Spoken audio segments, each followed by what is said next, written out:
Olha só, querido seguidor, vou mostrar a vocês um pouco da natureza. Olha que coisa mais linda. Olha só, querido seguidor, estou mostrando você a planta costela de Adão.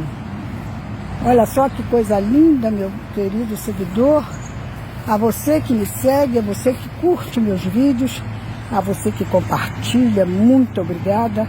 Um excelente dia a todos.